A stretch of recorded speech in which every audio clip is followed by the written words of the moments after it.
बच्चों,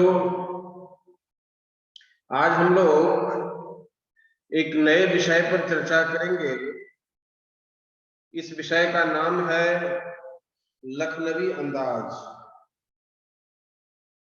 लखनवी अंदाज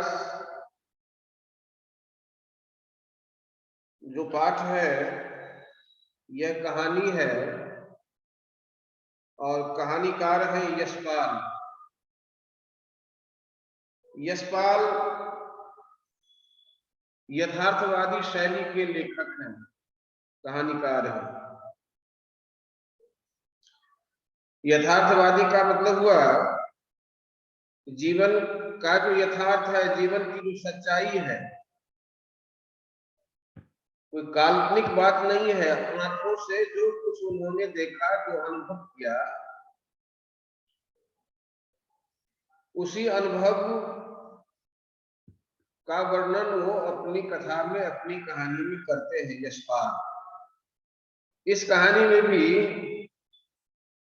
यथार्थ का ही वर्णन है, जीवन की सच्चाई का वर्णन है और एक समाज का एक ऐसा पतनशील वर्ग जिसे हम सामंती वर्ग कहते हैं, उस पतनशील वर्ग का इस पाठ में वर्णन किया गया है। उस पर एक प्रकार से व्यंग किया गया है। ठीक है। अब सवाल यह है कि लखनवी अंदाज शीर्षक नामक कहानी में आखिर है तो यथार्थ का वर्णन, लेकिन किस तरह का यथार्थ है? इस कहानी में लेखक का अनुभव बोल रहा है, लेकिन उस अनुभव में कौन सी ऐसी बात है जिसका जिक्र इसमें किया गया है? यह सवाल है। यह कहानी कई तरह के सवाल उत्पन्न करती है। बीच बीच में हम लोग चर्चा करेंगे, उस विषय पर जाएंगे। सबसे पहले जो लखनवी अंदाज शीर्षक है, इसका क्या मतलब हुआ? लखनवी अंदाज क्या है?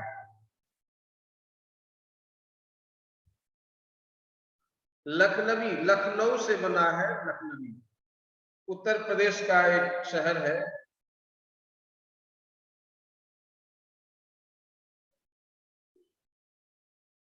लखनऊ, और उसी से लखनवी बना है, जैसे बिहार से बिहारी। ठीक है। तो लखनवी एक विशेषण शब्द हो गया और अंदाज क्या है? एक संज्ञा है। ठीक है। तो कहता है कि इसमें लखनवी लखनऊ का अंदाज है, लखनऊ की कार्यशैली है, जीवन शैली का वर्णन है इसमें। अंदाज मतलब तौर तरीका, शैली। ठीक है। तो लखनऊ की शैली क्या है? लेखक इशारा कर रहा है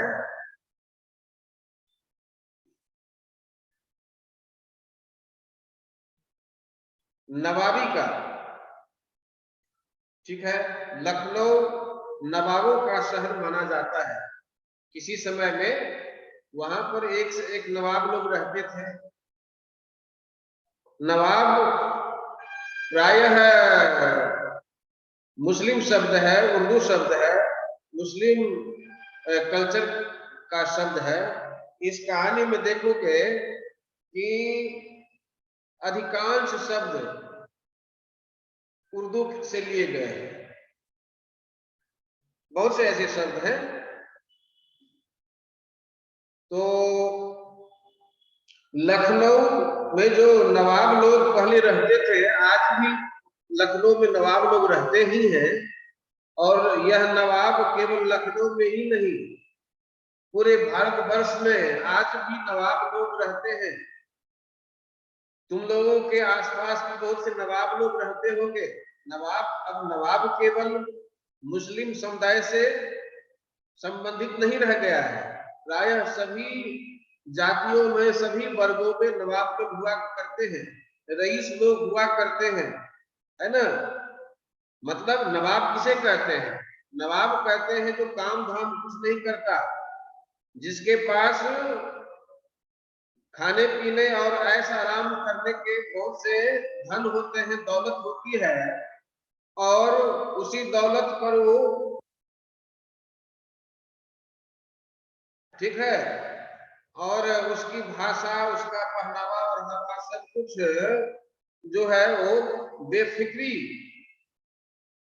दिखाता है कि नहीं। उसके पहनने और उसके खाने, उसके रहने, उसके जीने की जो शैली होती है, जो तौर तरीका होता है, उससे पता लगेगा इस व्यक्ति को किसी प्रकार की कोई चिंता नहीं है, और इसी प्रकार से मौज मस्ती और रईसी में अपना जीवन बिताता है कि नहीं। पहले जमाने में रईस लोग होते थे, एक से एक घर बैठे रहते थे, कुका गुराते रहते थे, सेंट लगा करके अच्छे अच्छे कपड़े, टोपी कुर्ता धोती पैजामा पहनकर निकलते थे, है कि नहीं, और बेफिक्री में अपनी जिंदगी गुजारते थे।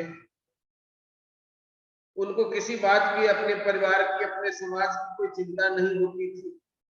तो इस प्रकार के आज भी बहुत से लोग तुमको मिल जाएंगे तुम्हारे समाज में, तुम्हारे आसपास, तुम्हारे घरों में भी ऐसे नवाब लोग होंगे, है कि नहीं, जो नवाबी छांटते होंगे इधर उधर। तो आज भी यह नवाबी कल्चर कहीं न कहीं भारतवर्ष में है।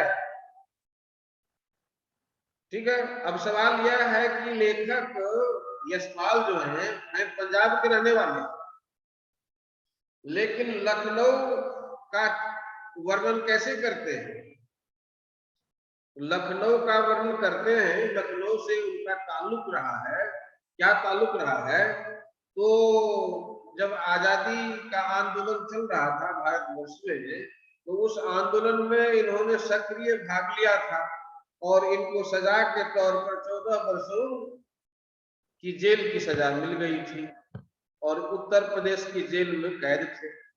तो उत्तर प्रदेश की जेल में कैदी जीवन बिताने के दौरान इन्हें उत्तर प्रदेश की कल्चर, उस सभ्यता, संस्कृति, रहन सहन सब कुछ का पता लगा, जानकारी हुई, और वहां नवाब लोग रहते थे, तो वो उन नवाबों की नवाबी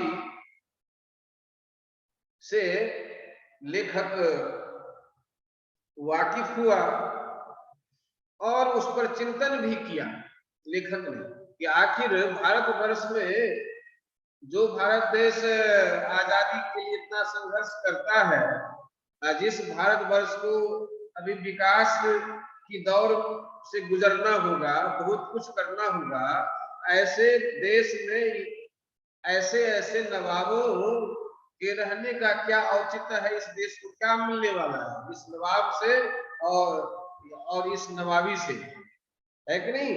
तो इस कहानी में लेखक ने नवाब पर व्यंग किया है, नवाबी जीवन पर व्यंग किया है कि नहीं।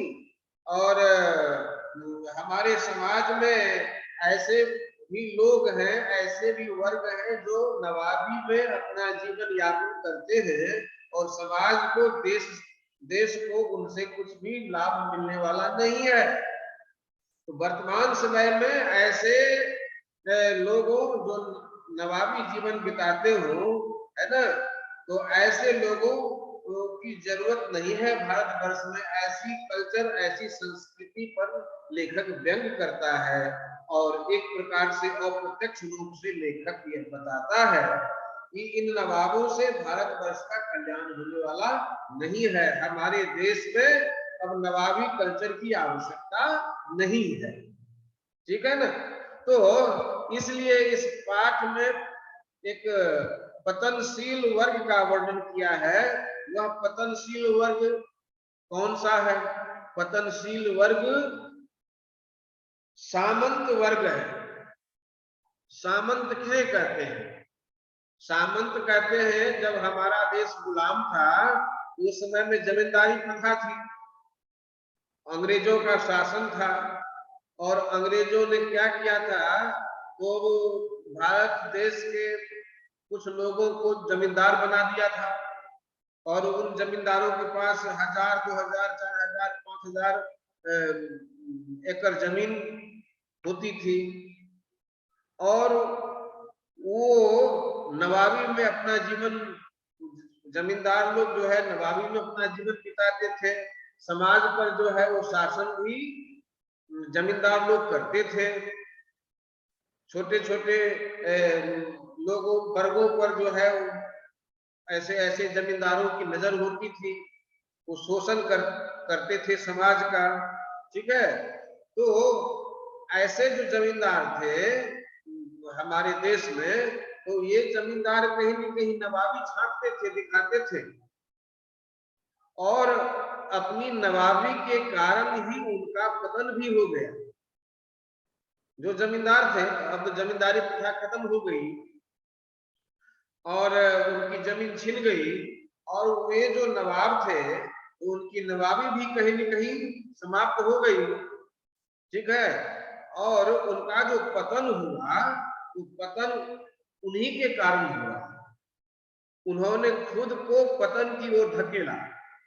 ठीक है, तो हमारे भारतवर्ष में जो ऐसा वर्ग है सामंती वर्ग जो पहले था, तो ऐसे सामंती वर्ग का पतन किस तरह हुआ भारतवर्ष में, इसका वर्णन इस कहानी में दिया गया है, और एक प्रकार से व्यंग किया गया है कि ऐसे पतनशील वर्ग की जरूरत हमारे भारतवर्ष में नहीं है। हमारा भारत देश अब आजाद हो गया है। आजादी का जब आंदोलन चला तो आंदोलन के बाद जो है यहाँ से अंग्रेज सरकार का पलायन हो गया, सरकार तो यहाँ से भाग गई और देश आजाद हो गया। अब भारतवर्ष जो है विकास की ओर दौड़ने लगा। ठीक है ना, तो विकास की ओर भारतवर्ष में बदलाव आया, हर चीज में बदलाव आया, यहाँ के रहन सहन में बदलाव आया, यहाँ के लोगों की सोच में परिवर्तन आया, जीवन शैली में परिवर्तन आया। ठीक है, तो इस प्रकार से धीरे धीरे हर चीज में बदलाव आता गया, और इस प्रकार से जब देश में बदलाव आया तो देश में बदलाव आने के साथ साथ यहाँ के साहित्य में भी बदलाव आया, साहित्यिक परिस्थिति में बदलाव आया, सांस्कृतिक परिस्थिति में बदलाव आया, सामाजिक और राजनीतिक परिस्थिति में बदलाव आया, हर चीज में बदलाव आ गया।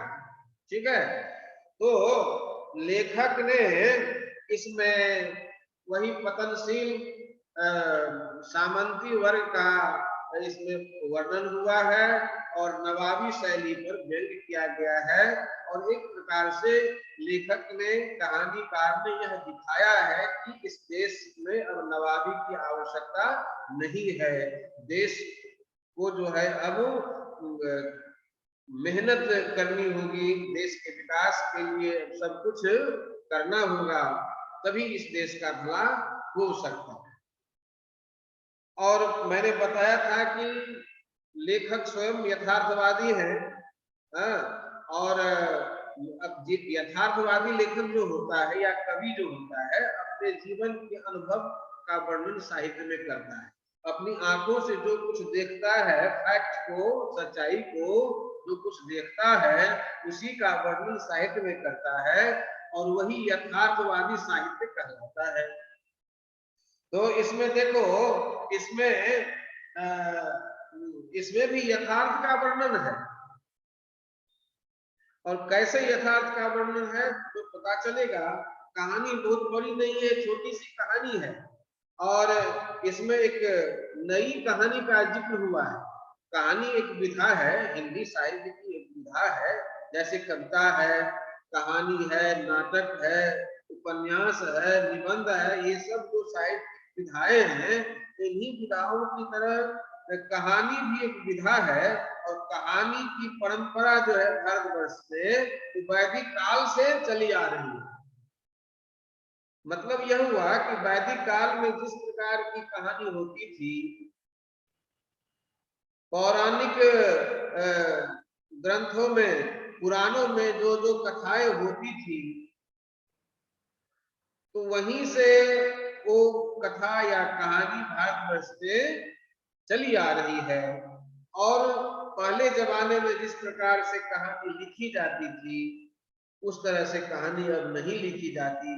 कहानी के रूप में बदलाव आया, कहानी की भाषा में बदलाव आया, कहानी के लिखने के स्टाइल में परिवर्तन आया, और धीरे धीरे धीरे धीरे जो है कहानी स्थूल से सूक्ष्मता की ओर बढ़ती चली गई। मतलब जैसे पहले होता क्या था, एक था राजा, एक थी रानी, इस प्रकार इस तरह से कहानी लिखी जाती थी, है कि नहीं। और आज जो है उस तरह से कहानी, एक था राजा एक थी रानी, इस तरह से कहानी नहीं लिखी जाती। और इस तरह अब इन्होंने जो कहानी लिखी है लखनवी अंदाज, तो इस लखनवी अंदाज में क्या है, मुफस्सिल की पैसेंजर ट्रेन चलने की उतावली में फुंकार कर रही थी, यहां से शुरू। मुफस्सिल की पैसेंजर ट्रेन, मुफस्सिल किसे कहते हैं, मुफस्सिल कहते हैं कि किसी शहर के चारों तरफ जो बसने वाला गांव है, जो देहात है, उसी को मुफस्सिल कहा गया है। ये जो एरिया है, जैसे गया है, तो गया के चारों ओर जो एरिया है जहाँ लोग निवास करते हैं, तो उसी चारों ओर को जो है, जो शहर से सटा हुआ है, उसे मुफस्सिल कहा गया है। ठीक है। तो कहता है कि मुफस्सिल की ट्रेन, मतलब कि स्टेशन पर, और विशेष रूप से ये जान लो, लखनऊ स्टेशन की बात जान लो। इस कहानी में लखनऊ स्टेशन पर ट्रेन लगी हुई है और ट्रेन खुलने की स्थिति में है,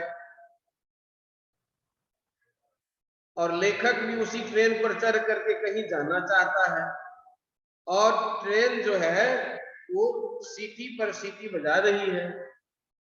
इसी को कहा गया उतावली में फुंकार कर रही थी। फुंकार करने का मतलब कि वो ट्रेन जो है सीटी बजा रही थी और संकेत कर रही थी कि गाड़ी अब खुलने वाली है। ठीक है।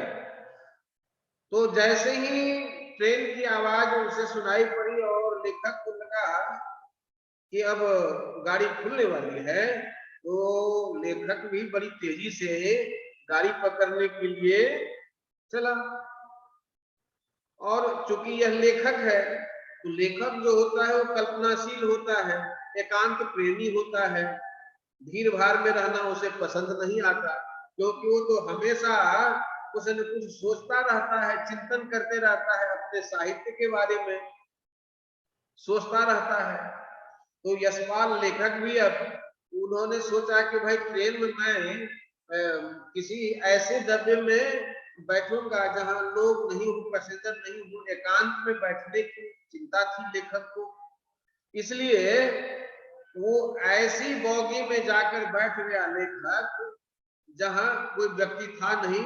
लेखक को लगा कि इसमें कोई नहीं है, खाली है, तो सेकंड क्लास के डब्बे में जाकर के बैठ गया। तो गया तो अंदर, लेकिन वहां भी एक सफोद पेश व्यक्ति, कोई सज्जन पहले से विराजमान थे उसमें, उस डब्बे में। और उस सफेद पोश व्यक्ति को देखकर लेखक थोड़ा सोचने लगा। क्या सोचने लगा?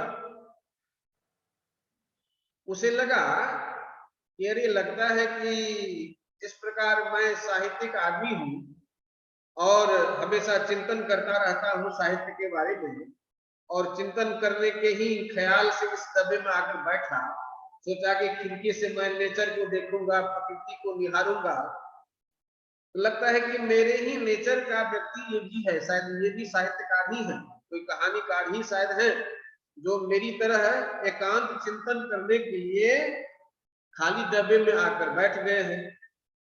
तो अपने से तुलना करने लगा लेखक। लेकिन सच्चाई ऐसी नहीं है। यशपाल तो लेखक थे, लेकिन वो जो व्यक्ति पहले से विराजमान थे वो लेखक कुछ नहीं थे। और वो मुस्लिम समुदाय से दिख रहे थे,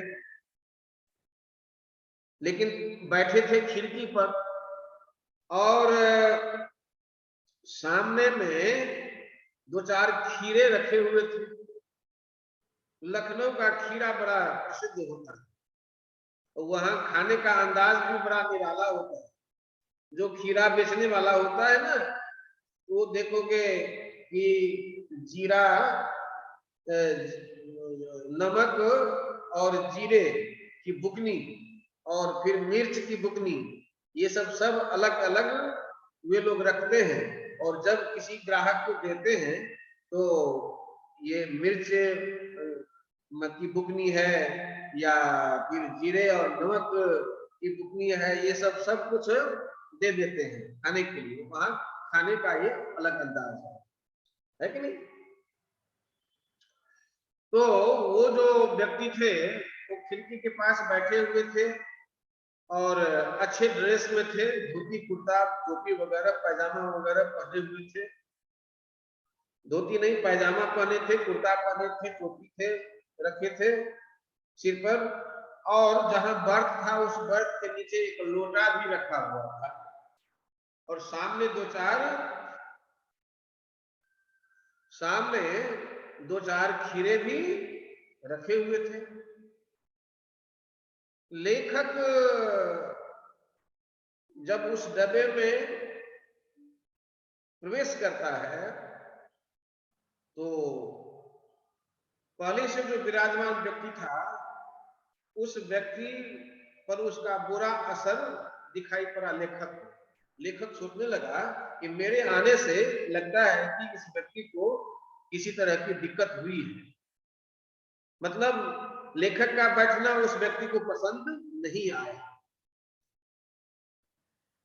तो लेखक सोचने लगा कि हो सकता है कि या तो इस खीरे का मजा लेने के लिए इस डब्बे में आकर यह व्यक्ति बैठ गया हो, चाहे मेरी तरह हो साहित्यिक व्यक्ति हो, चिंतन करने के लिए एकांत में बैठ गया हो। दो कारणों से वो बैठ गया हो, इस तरह का अंदाज लेखक ने लगाया। लेकिन दोनों एक दूसरे को देख नहीं रहे हैं, कोई किसी को टोक नहीं रहा। इस मतलब क्या हुआ, क्या दिखाया गया है? दो आदमी एक डब्बे में बैठे हैं और तीसरा व्यक्ति वहां है नहीं,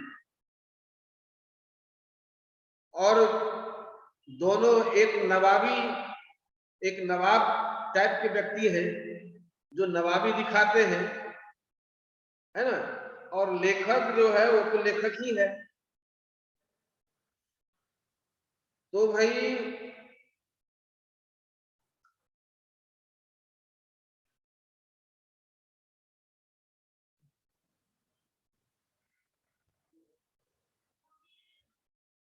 तो आखिर यहां दिखाता क्या है? दिखाया यह गया है, लेखक यह दिखाना चाहता है यह सामाजिक संबंध अब लोग कायम नहीं करना पसंद करते। एक दूसरे से लोग जुदा जुदा रहना पसंद करते हैं। ये साबित करता है वो जो जिस समय की यह कहानी है, यह कहानी है तुमको 1950-60 के आसपास की कहानी है। यह जो कहानी लिखी गई है 1960 के आसपास की यह कहानी है। और 1960 के आसपास हमारे भारतीय समाज में रिश्ते रिश्ते की क्या स्थिति थी, लोग व्यक्तिगत अंतर्मुखी होकर के व्यक्तिवादी हो गए थे, अपने बारे में ज्यादा सोचते थे, दूसरे से कोई ताल्लुक रखना पसंद नहीं करते थे। यही यथार्थ है। तो लेखक और वो जो सफेद व्यक्ति जेंटलमैन वहां बैठा हुआ है, दोनों एक दूसरे से बात करने के लिए कोई तैयार नहीं है। तो लेखक ने यह दिखाया है कि यही समाज की स्थिति है, लोग एक दूसरे से जुदा जुदा अलग अलग रहना पसंद करते हैं। फिर होता क्या है, कुछ देर के बाद लेखक देखता है कि जो व्यक्ति वहां सज्जन बैठा हुआ है, उसने उस खीरे को धोया और धोने के बाद फिर तौलिए से पोंछा, खीरे को जेब से चाकू निकाल करके उन खीरों को छील दिया और छील देने के बाद फिर उसे कई भागों में काटा भी। काटने के बाद उस पर नमक मिर्च वगैरह बुरक दिया। और ये सब प्रक्रिया जो है लेखक कनखियों से देख रहा है, मतलब सामने सामने नहीं देख रहा, लेकिन वो थोड़ा कनखियों से देखता है। उसे लग रहा है कि देख रहा है कि वो नवाब टाइप का जो व्यक्ति है वो क्या क्या कर रहा है, सब कुछ देख रहा है। ठीक है ना। तो इस तरह जो है जब सब कुछ कर चुका और अब खाने की नौबत आई, अब खाने का सोच रहा है वो व्यक्ति, तो खाने से पहले उसने लेखक से एक प्रकार से औपचारिकता निभाते हुए कहा। क्या कहा कि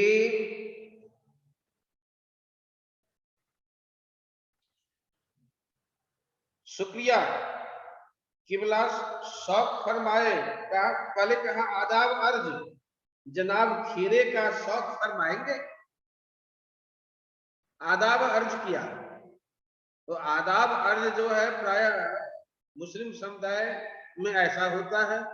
इसका मतलब है कि वो जो सज्जन व्यक्ति थे वो मुस्लिम समुदाय से थे, इसलिए उसने ऐसे शब्दों का प्रयोग किया। कहा आदाब अर्ज, जनाब खीरे का शौक फरमाएंगे।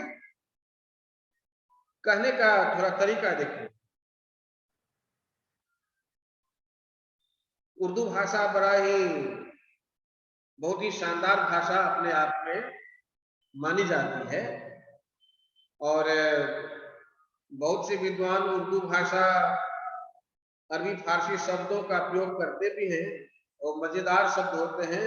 अपनी बातों को व्यक्त करने का एक बड़ा ही सुंदर तरीका होता है इसमें। ठीक है। तो कहता है कि जनाब खीरे का शौक फरमाएंगे, मतलब ये नहीं कहता है कि हाँ जनाब आप ये खीरा खाना पसंद करेंगे, खीरा खाइए, ऐसा कुछ नहीं। लेकिन अब लेखक सोचने लगा कि भाई इसने तो मुझे कहा, लेकिन इसमें अंदर से भावना नहीं है खिलाने की। इस व्यक्ति में सिर्फ औपचारिकता का ही भाव है, तो उसके भाव को लेखक ने ताल लिया और अपनी इज्जत बचाते हुए, अपनी शराफत कह लो और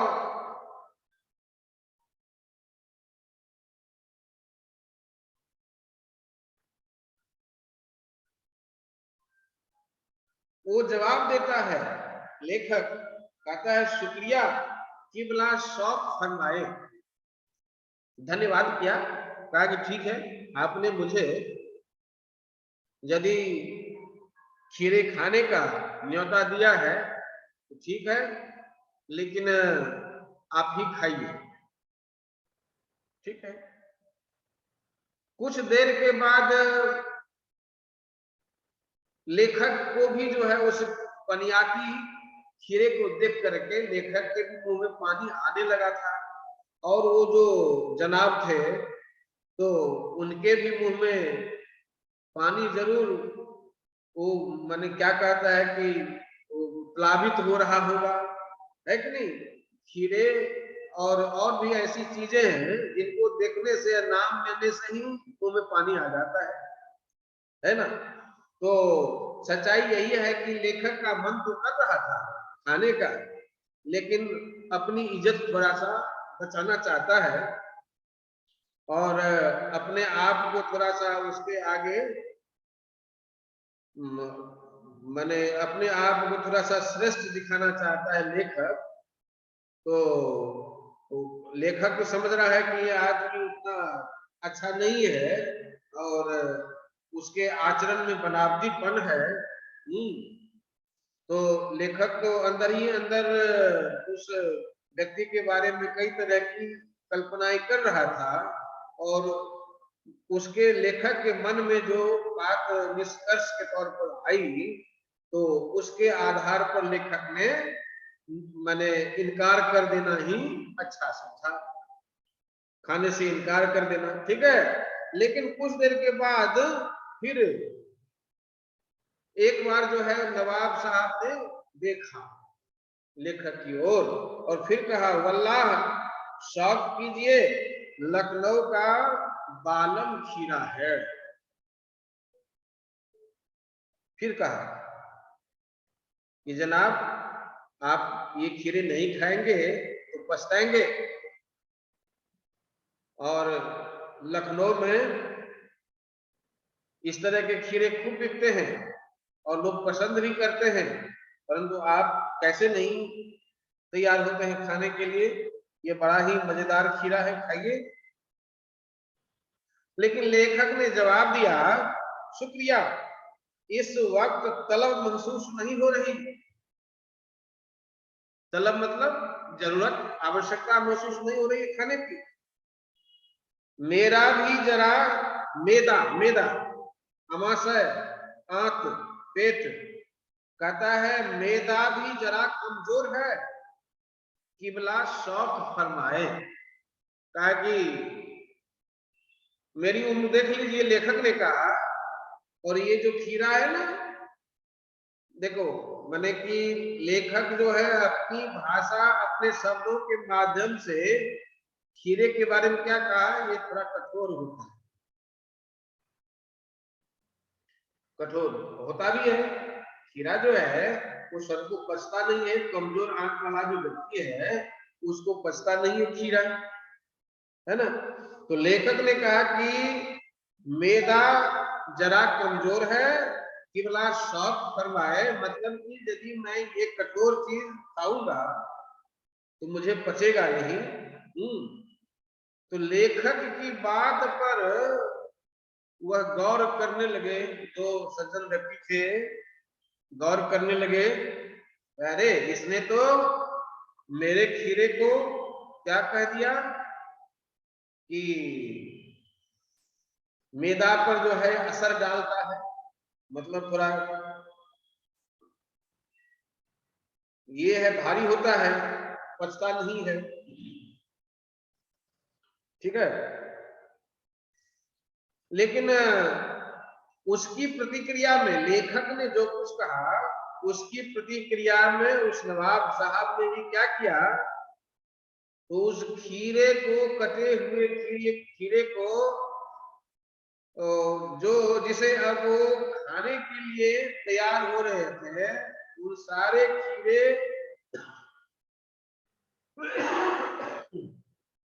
उस सारे खीरे को नाक से सूंघ सूंघ कर खिड़की से बाहर फेंकते चले गए, और जितने भी खीरे